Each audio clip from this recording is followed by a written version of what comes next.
It is Tuesday, August 11th, 2026, and we left off on Genesis 25. Abraham took another wife, whose name was Keturah. She bore him Zimran, Jokshan, Midian, Ishbak, and Shua. Jokshan fathered Sheba and Dedan. The sons of Dedan were Ashurim, Letushim, and Lemumim. The sons of Midian were Epah, Epher, Hanok, Abida, and Eldah. All these were the children of Keturah. Abraham gave all he had to Isaac. But the sons of his concubines Abraham gave gifts, and while he was still living, he sent them away from his son Isaac, eastward to the east country. These are the days of the years of Abraham's life, 175 years. Abraham breathed his last and died in a good old age, an old man and full of years, and was gathered to his people. Isaac and Ishmael, his sons, buried him in the cave of Machpelah, in the field of Ephron, the son of Zohar the Hittite, east of Mamre, the field that Abraham purchased from the Hittites. There Abraham was buried, with Sarah his wife. After the death of Abraham, God blessed Isaac his son, and Isaac settled at Beer-lahai-roi. These are the generations of Ishmael, Abraham's son, whom Hagar the Egyptian, Sarah's servant, bore to Abraham. These are the names of the sons of Ishmael, named in the order of their birth: Nebaioth, the firstborn of Ishmael, and Kedar, Adbeel, Mibsam, Mishma, Duma, Massa, Hadad, Tema, Jeter, Naphish, and Kedemah. These are the sons of Ishmael, and these are their names, by their villages and by their encampments, 12 princes according to their tribes. These are the years of the life of Ishmael, 137 years. He breathed his last and died, and was gathered to his people. They settled from Havilah to Shur, which is opposite Egypt in the direction of Assyria. He settled over against all his kinsmen. These are the generations of Isaac, Abraham's son. Abraham fathered Isaac, and Isaac was 40 years old when he took Rebekah, the daughter of Bethuel the Aramean of Paddan Aram, the sister of Laban the Aramean, to be his wife. And Isaac prayed to the Lord for his wife, because she was barren. And the Lord granted his prayer, and Rebekah his wife conceived. The children struggled together within her, and she said, "If it is thus, why is this happening to me?" So she went to inquire of the Lord, and the Lord said to her, "Two nations are in your womb, and two peoples from within you shall be divided. The one shall be stronger than the other. The older shall serve the younger." When her days to give birth were completed, behold, there were twins in her womb. The first came out, all his body like a hairy cloak. So they called his name Esau. Afterward, his brother came out with his hand holding Esau's heel. So his name was called Jacob. Isaac was 60 years old when she bore them. When the boys grew up, Esau was a skillful hunter, a man of the field, while Jacob was a quiet man, dwelling in tents. Isaac loved Esau because he ate of his game, but Rebekah loved Jacob. Once, when Jacob was cooking stew, Esau came in from the field, and he was exhausted. And Esau said to Jacob, "Let me eat some of that red stew, for I am exhausted." Therefore his name was called Edom. Jacob said, "Sell me your birthright now."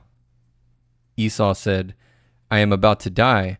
Of what use is a birthright to me?" Jacob said, "Swear to me now." So he swore to him and sold his birthright to Jacob. Then Jacob gave Esau bread and lentil stew, and he ate and drank and rose and went his way. Thus Esau despised his birthright.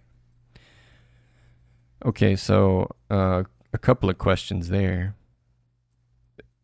Firstly, what is the meaning of saying his name was Edom?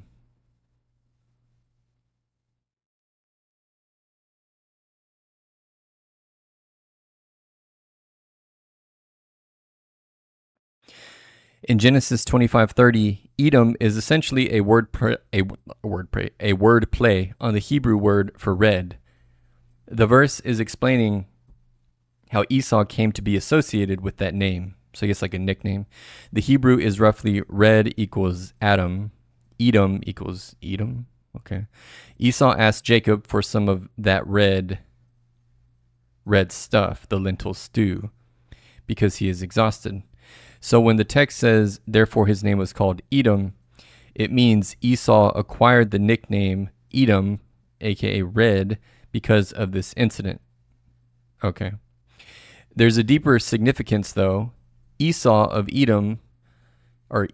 and Edom are closely connected throughout the Old Testament. Esau becomes the ancestor of the Edomites, the Reds, and their territory becomes known as Edom. Genesis later makes this explicit. Esau is Edom. There is also a deliberate pattern of red imagery around Esau. When he is born, Genesis 25:25 says he came out red, all his body like a hairy cloak. Then, I don't think it said red, but I take the meaning. Then in verse 30, he desperately asks for the red stew and receives the name Edom.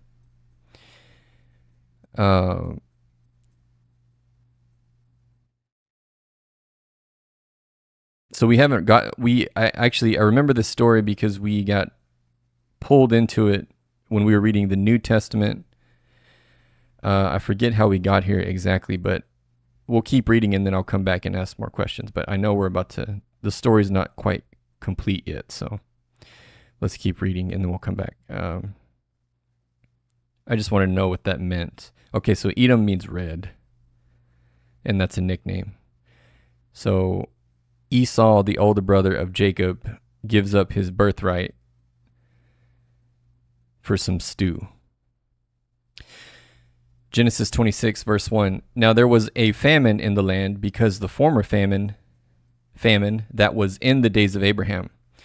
And Isaac went to Gerar to Abimelech, king of the Philistines. And the Lord appeared to him and said, do not go down to Egypt. Dwell in the land of which I shall tell you. Sojourn in this land, and I will be with you and bless you. And will bless you. For to you and to your offspring I will give all these lands, and I will establish the oath that I swore to Abraham your father. I will multiply your offspring as the stars of heaven, and I will give to your offspring all these lands. And in your offspring all the nations of the earth shall be blessed, because Abraham obeyed my voice and kept my charge, my commandments, my statutes, and my laws. So Isaac settled in Gerar. When the men of the place asked him about his wife, he said, she is my sister. For he feared to say, my wife, thinking, lest the men of the place should kill me because of Rebekah. So he's doing exactly what his father did. That's interesting. Wow. Except Rebekah is not actually his sister this time, but she is his cousin, distant cousin. Because she was attractive in appearance. When he had been there for a long time, Abimelech, king of the Philistines, looked out of a window and saw Isaac laughing with Rebekah, his wife. So Abimelech called Isaac and said, behold, she is your wife. How then could you say, she is my sister? Isaac said to him, because I thought, lest I die because of her. Abimelech said, and Abraham did it to this same king. I don't know if this is the same Abimelech, but he's probably like, what's with this family lying about their wives? Abimelech said, what is this ye have done to us? One of the people might easily have lain with your wife, and you would have brought guilt upon us. So Abimelech warned all the people, saying, whoever touches this man or his wife shall surely be put to death. And Isaac sowed in that land and reaped in the same year 100-fold. The Lord blessed him, and the man became rich and gained more and more until he became very wealthy. So I keep harping on this, not to condemn necessarily anybody else, but I think it's fascinating that the son is doing exactly what the father did, and they still,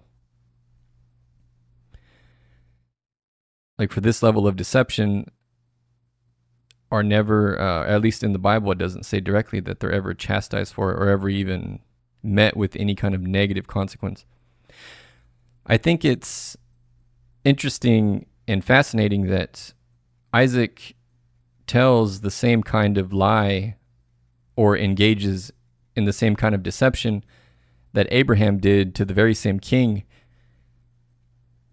and is also met with the same result in that he reaps great wealth from it. What are we to interpret from this pattern of behavior, and what do the theologians say about this?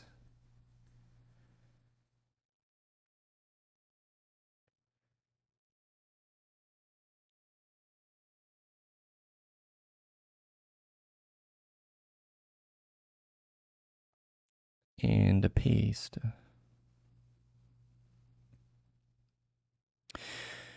Yes, the repetition is almost certainly deliberate, and ancient and later Christian interpreters noticed it.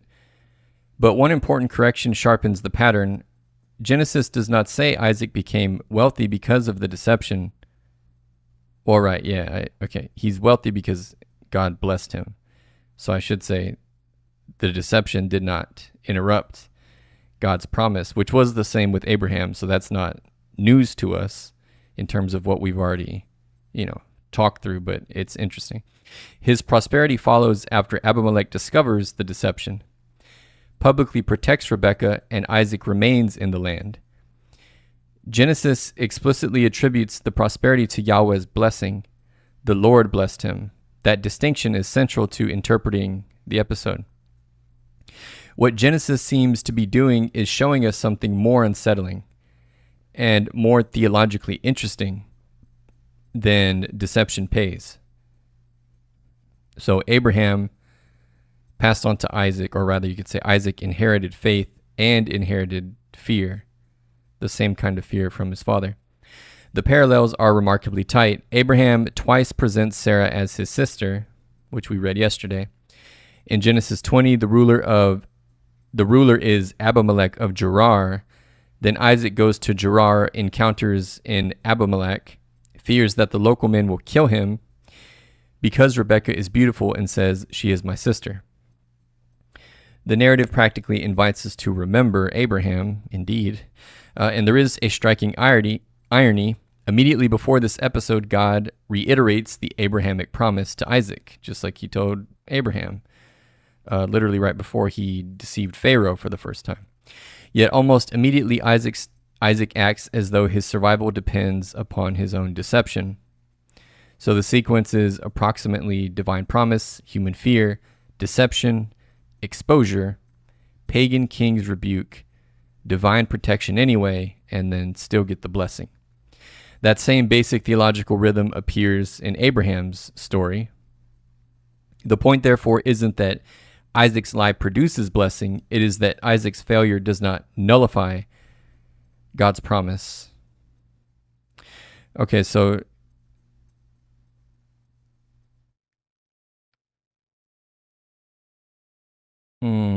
let me see if there's anything really gripping here. It's pretty much... Okay, let's just go back. All right. More or less the same point, which it's an important one. God does not go back on his promises, despite our our flaws and our lack of faith, you could say. Okay, where were we? Lest I die because of her. Verse 12. And Isaac sowed in that land and reaped in the same year 100-fold. The Lord blessed him, and the man became rich and gained more and more until he became very wealthy. He had possessions of flocks and herds and many servants, so that the Philistines envied him. Now the Philistines had stopped and filled with earth all the wells that his father's servants had dug in the days of Abraham his father. And Abimelech said to Isaac, "Go away from us, for you are much mightier than we."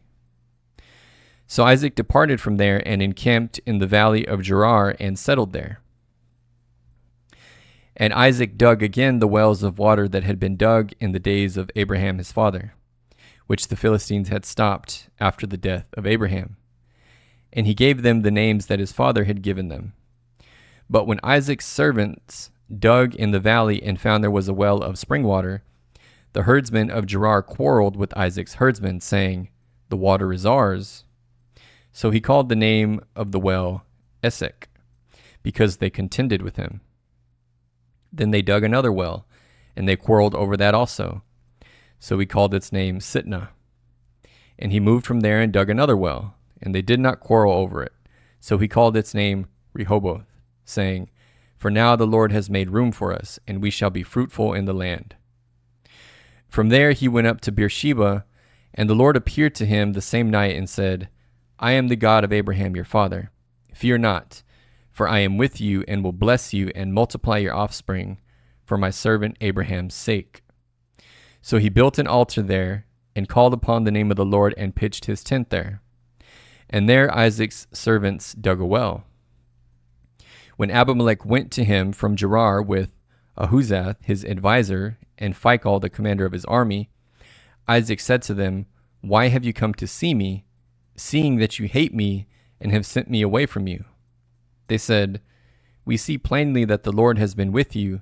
So we said, "Let there be a sworn pact between us, between you and us, and let us make a covenant with you, that you will do us no harm, just as we have not touched you and have done to you nothing but good and have sent you away in peace. You are now the blessed of the Lord." So he made them a feast, and they ate and drank. In the morning they rose early and exchanged oaths. And Isaac sent them on their way, and they departed from him in peace. That same day Isaac's servants came and told him about the well that they had dug, and said to him, "We have found water." He called it Sheba. Therefore the name of the city is Beersheba to this day. When Esau was 40 years old, he took Judith, the daughter of Beeri, the Hittite, to be his wife, and Basemath, the daughter of Elon the Hittite, and they made life bitter for Isaac and Rebekah.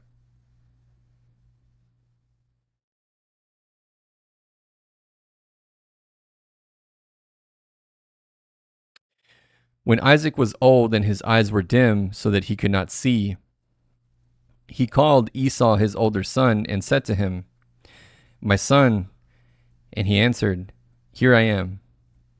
He said, "Behold, I am old. I do not know the day of my death.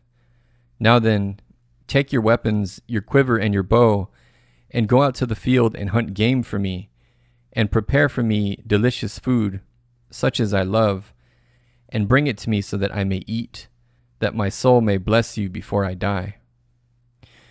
Now Rebekah was listening when Isaac spoke to his son Esau.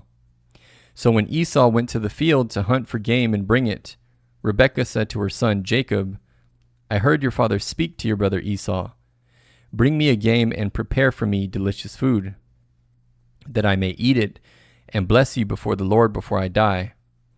Now therefore, my son, obey my voice as I command you. Go to the flock and bring me 2 good young goats, so that I may prepare from them delicious food for your father, such as he loves, and you shall bring it to your father to eat, so that he may bless you before he dies." But Jacob said to his mother, "Behold, my brother Esau is a hairy man, and I am a smooth man. Perhaps my father will feel me, and I shall seem to be mocking him, and bring a curse upon myself and not a blessing." His mother said to him, "Let your curse be on me, my son. Only obey my voice, and go, bring them to me." So he went and took them and brought them to his mother, and his mother prepared delicious food, such as his father loved. Then Rebekah took the best garments of Esau her older son, which were with her in the house, and put them on Jacob her younger son. And the skins of the young goats she put on his hands and on the smooth part of his neck. And she put the delicious food and the bread which she had prepared into the hand of her son Jacob. So he went in to his father and said, "My father." And he said, "Here I am. Who are you, my son?" Jacob said to his father, "I am Esau, your firstborn. I have done as you told me. Now sit up and eat of my game, that your soul may bless me." But Isaac said to his son, "How is it that you have found it so quickly, my son?" He answered, "Because the Lord your God granted me success." Then Isaac said to Jacob, "Please come near, that I may feel you, my son, to know whether you are really my son Esau or not." So Jacob went near to Isaac his father, who felt him and said, "The voice is Jacob's voice, but the hands are the hands of Esau." And he did not recognize him, because his hands were hairy like his brother Esau's hands. So he blessed him. He said, "Are you really my son Esau?" He answered, "I am." Then he said, "Bring it near to me, that I may eat of my son's game and bless you." So he brought it near to him, and he ate. And he brought him wine, and he drank. Then his father Isaac said to him, "Come near and kiss me, my son." So he came near and kissed him. And Isaac smelled the smell of his garments and blessed him and said, "See, the smell of my son is as the smell of a field that the Lord has blessed. May God give you the dew of heaven and of the fatness of the earth, and plenty of grain and wine. Let peoples serve you, and nations bow down to you. Be Lord over your brothers, and may your mother's sons bow down to you. Cursed be everyone who curses you, and blessed be everyone who blesses you." As soon as Isaac had finished blessing Jacob, when Jacob had scarcely gone out from the presence of Isaac his father, Esau his brother came in from his hunting. He also prepared delicious food and brought it to his father. And he said to his father, "Let my father arise and eat of his son's game, that you may bless me." His father Isaac said to him, "Who are you?" He answered, "I am your son, your firstborn, Esau." Then Isaac trembled very violently and said, "Who was it then that hunted game and brought it to me, and I ate it all before you came, and I have blessed him? Yes, and he shall be blessed." As soon as Esau heard the words of his father, he cried out with an exceedingly great and bitter cry, and said to his father, "Bless me, even me also, O my father." But he said, "Your brother came deceitfully and has taken away your blessing." Esau said, "Is he not rightly named Jacob? For he has cheated me these 2 times. He took away my birthright, and behold, now he has taken away my blessing." Then he said, "Have you not reserved a blessing for me?" Isaac answered and said to Esau, "Behold, I have made him lord over you, and all his brothers I have given to him for servants. And with grain and wine I have sustained him. What then can I do for you, my son?" Esau said to his father, "Have you but one blessing, my father? Bless me, even me also, O my father." And Esau lifted up his voice and wept. Then Isaac his father answered and said to him, "Behold, away from the fatness of the earth shall your dwelling be, and away from the dew of heaven on high. By your sword you shall live, and you shall serve your brother. But when you grow restless, you shall break his yoke from your neck." Now Esau hated Jacob because of the blessing with which his father had blessed him. And Esau said to himself, "The days of mourning for my father are approaching, then I will kill my brother Jacob." But the words of Esau, her older son, were told to Rebekah. So she sent and called Jacob, her younger son, and said to him, "Behold, your brother Esau comforts himself about you by planning to kill you. Now, therefore, my son, obey my voice. Arise, flee to Laban, my brother, in Haran, and stay with him a while, until your brother's fury turns away, until your brother's anger turns away from you, and he forgets what you have done to him. Then I will send and bring you from there. Why should I be bereft of you both in one day?" Then Rebekah said to Isaac, "I loathe my life because of the Hittite women. If Jacob marries one of the Hittite women like these, one of the women of the land, what good will my life be to me?" So this is all pretty crazy to me because I don't understand, but we're going to find out. What, why are things this way? I don't understand the representation because, so once again, okay, let's just do it from the beginning. Let me mold out my question here. Esau is, by right, since he's the elder, the oldest son, the one that should, at least by tradition, should inherit everything from the father, everything that Jacob, the younger son, actually ended up getting. That's by tradition. But God had already told Rebekah that this would be the case. So even before Esau gives up his birthright to Jacob for the lentil stew, Rebekah was already told that this would be the case.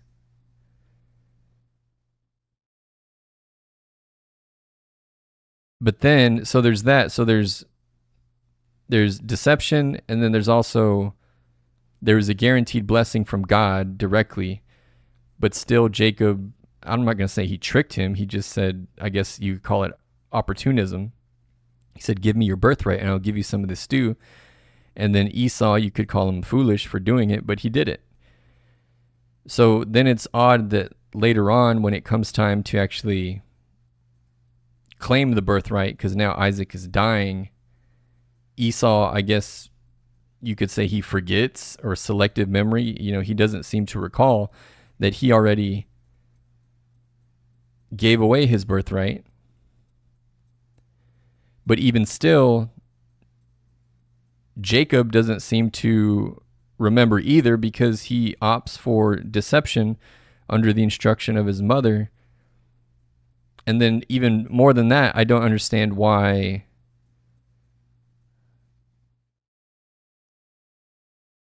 it's Isaac's blessing to give in the first place, I guess. But I suppose, in the end, Isaac did end up blessing Jacob, but Jacob, again, gained it through deception. But he had already had it. I don't know. This is very strange to me. I think it's, let's just break it down. Let's get a breakdown on it. Wait, so that's Genesis 27. Yeah. I'm having trouble interpreting what we're supposed to glean from Genesis 27.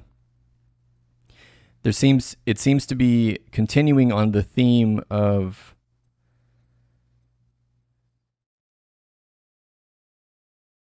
deception, not necessarily invalidating God's promises, but what do the theologians say about what we're to learn from this exchange between first God promising Rebekah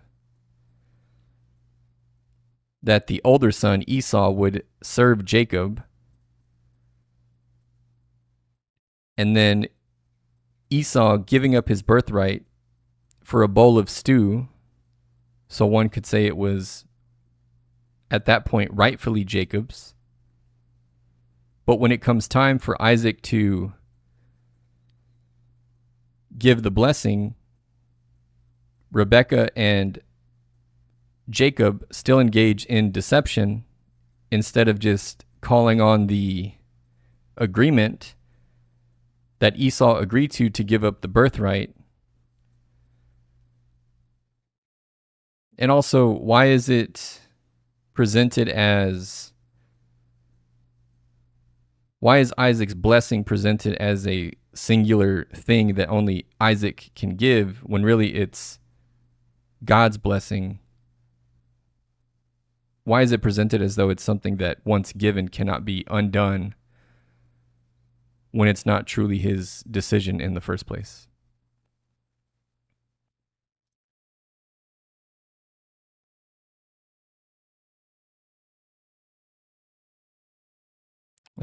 Your reading is tracking one of the central tensions of Genesis 27. God's promise is fulfilled, but almost nobody in the chapter behaves particularly well in bringing it about. The narrative seems deliberately constructed so that we cannot comfortably say Jacob got the blessing because his deception was justified. A few distinctions that commentators and theologians commonly make help enormously. So number one, the birthright and the blessing aren't quite the same thing. Okay. Genesis 25 and Genesis 27 concern related but distinguishable things. In Genesis 25:23, God tells Rebekah before the twins are born, the older shall serve the younger. Then in Genesis 25:29 through 34, Esau sells Jacob his birthright. That ordinarily concerns the firstborn son's privileged status and inheritance. Okay. The narrator explicitly evaluates Esau negatively. Thus, Esau despised his birthright. But in Genesis 27, Isaac intends to give Esau his blessing. The blessing is not simply a legal transfer of the birthright. It is a patriarchal pronouncement concerning fertility, prosperity, dominion, and covenantal destiny. He says, "May God give you the dew of heaven, be the Lord over your brothers. Cursed be everyone who curses you, and blessed be everyone who blesses you." That last line especially echoes God's covenantal promise to Abraham in Genesis 12:3. So Jacob cannot simply walk in and say, "Here's my contract for the birthright, give me the blessing." Esau's sale certainly strengthens the narrative's case that Esau has forfeited his privileged position, but the blessing remains something Isaac himself intends to confer. And that's precisely where the family conflict becomes so ugly. So number two, Isaac may himself be resisting what God has revealed. What do you mean? This is easy to miss. God has already announced that the elder will serve the younger. Yet in chapter 27, Isaac attempts to bless Esau. Okay. That's almost a direct inversion of the oracle Rebekah received. The text never explicitly says how much Isaac knew about the oracle, so we shouldn't claim more than Genesis tells us. But within the literary structure, the tension is unmistakable. Isaac is trying to establish Esau as dominant when God's announced purpose is Jacob's dominance. And Genesis gives us a reason Isaac might favor Esau that isn't especially flattering. Isaac loved Esau because he ate of his game, but Rebekah loved Jacob. By chapter 27, the covenant family is profoundly dysfunctional. Isaac secretly arranges the blessing for his favorite son. Rebekah secretly counteracts him for hers. Jacob lies to his father. Esau previously treated his birthright contemptuously. The extraordinary theological point is that God's covenant survives all of them, but that does not mean Rebekah and Jacob needed to deceive Isaac. So this is where the question gets interesting. Rebekah has something much stronger than a clever plan. She has God's word. God already told her what would happen. Yet when the apparent circumstances threaten that promise, she doesn't wait to see how God will accomplish it. She engineers the outcome herself. Okay, so we're coming back to the same theme as Abraham and Sarah whenever they had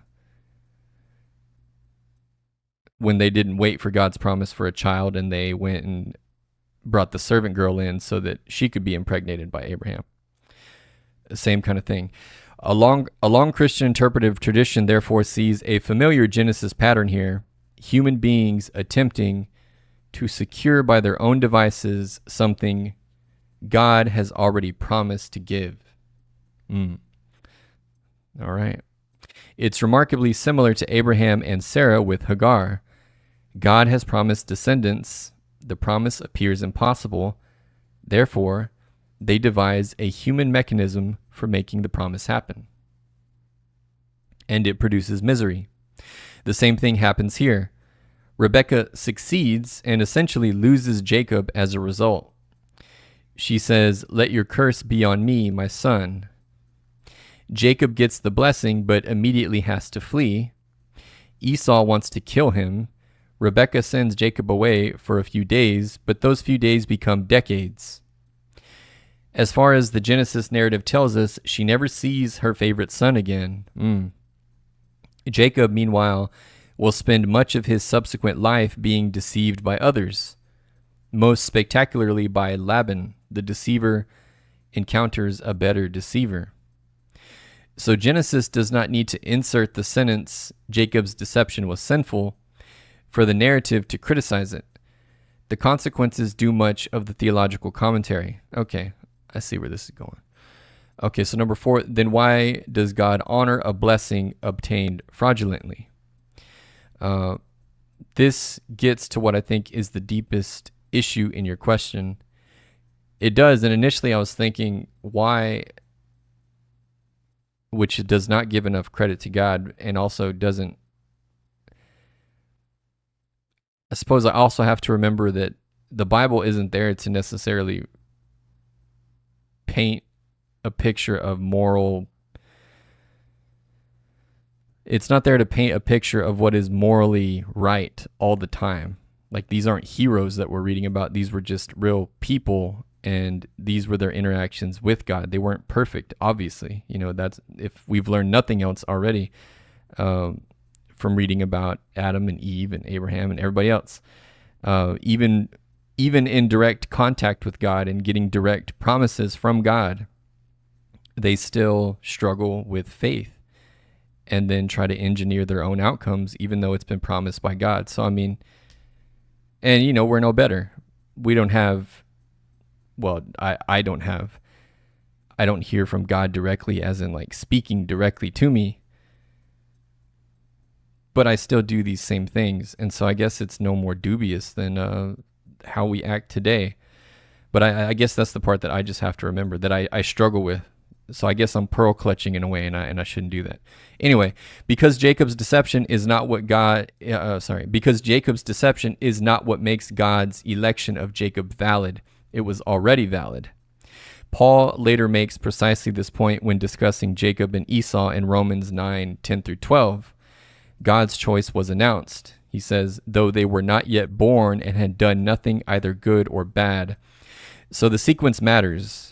God chooses Jacob before he's even born. Esau despises his birthright, which you could say is irrelevant. Really, the only thing that matters is God chose Jacob, and he's not going to go back on his promise. Isaac favors Esau. Rebekah and Jacob deceive Isaac. Jacob receives the blessing. So in a grand sense, I guess you could say God will always fulfill his promise, but we can do a great job of mucking it up in the process when we try to insert human method here instead of just trusting in God. I think that's the overarching theme. It doesn't turn evil into good. It means human sin cannot finally frustrate God's purposes. Okay, number 5. But your hardest question is the blessing. Why can't Isaac simply take it back? Well, I don't know. That's probably my least interesting question. Number 6. But isn't that making Isaac more powerful than God? I don't pose that at all, so we don't need to read that. Number 7. So why the mistaken blessing? That's okay. All right, that's very long. All right, so let's go back to the scripture. Where were we?